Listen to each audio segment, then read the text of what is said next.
নমস্কার বন্ধুরা, নীলির রান্নাঘরে সবাইকে অনেক অনেক স্বাগত। বন্ধুরা, আজকে আমি শেয়ার করতে চলেছি ডিমের নতুনতম একটি রেসিপি। তবে এই রেসিপিটা রুটি পরোটাতে একদমই পারফেক্ট। তো বন্ধুরা, আমি আশা করি আপনারা স্কিপ না করে পুরো ভিডিওটি দেখবেন।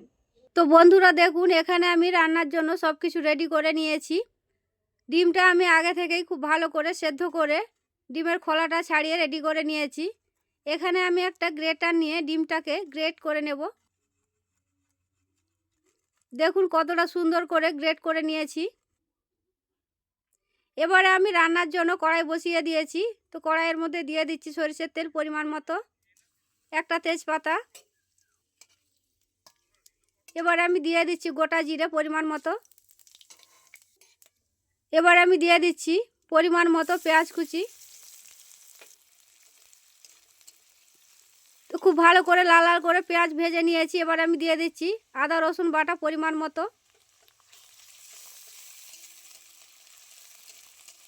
আদা রসুন পেঁয়াজ খুব ভালো করে ভাজা হয়ে গেছে। এবারে দিয়ে দিচ্ছি শুকনো লঙ্কার বাটা পরিমাণ মতো।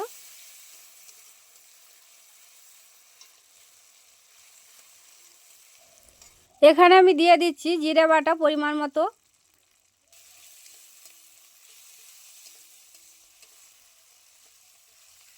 এবার আমি দিয়ে দিচ্ছি ধনের গুঁড়ো হাফ চামচ, লঙ্কার গুঁড়ো হাফ চামচ, হলুদ গুঁড়ো 1 চামচ। সমস্ত মশলা খুব ভালো করে কষিয়ে নেব। এবার আমি অল্প জল দিয়ে দিচ্ছি। জল দিয়ে আরও একবার খুব ভালো করে মশলা কষিয়ে নেব। দেখুন খুব ভালো করে কষিয়ে নিয়েছি। এবার আমি দিয়ে দিচ্ছি খুব সরু সরু করে কেটে রাখা আলু। আলুটা মশলার মধ্যে খুব ভালো করে কষিয়ে নেব।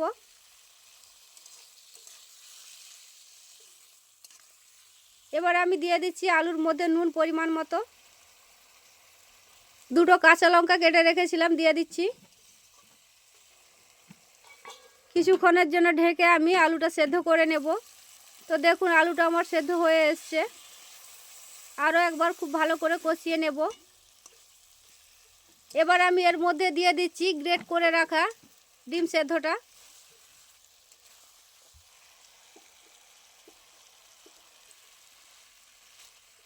তো আরও একবার খুব ভালো করে কষিয়ে নেব।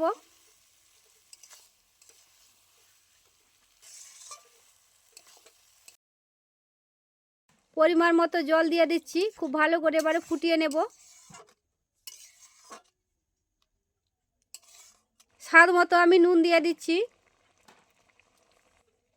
বন্ধুরা, রান্নাটি প্রায় শেষের মাথায়। এবারে আমি অল্প কাসুরি মেথি উপরে ছড়িয়ে নেব। তো আর কিছুক্ষণ ফুটিয়ে আমি এবারে নামিয়ে নেব। তো দেখুন নামিয়ে নিয়েছি। এবারে আমি 1 চামচ গরম মশলার গুঁড়ো ছড়িয়ে নেব। আরও একবার খুব ভালো করে নাড়াচাড়া করে নেব। তো বন্ধুরা দেখেই বুঝতে পেরেছেন কতটা সুন্দর হয়েছে। বন্ধুরা, আশা করি আজকের এই রেসিপি আপনাদের ভালো লেগেছে। যদি ভালো লাগে অবশ্যই লাইক কমেন্ট শেয়ার করবেন এবং আমার পাশে থাকবেন। এবং আপনারাও ভালো থাকবেন। দেখা হচ্ছে অন্য কোনো রেসিপিতে।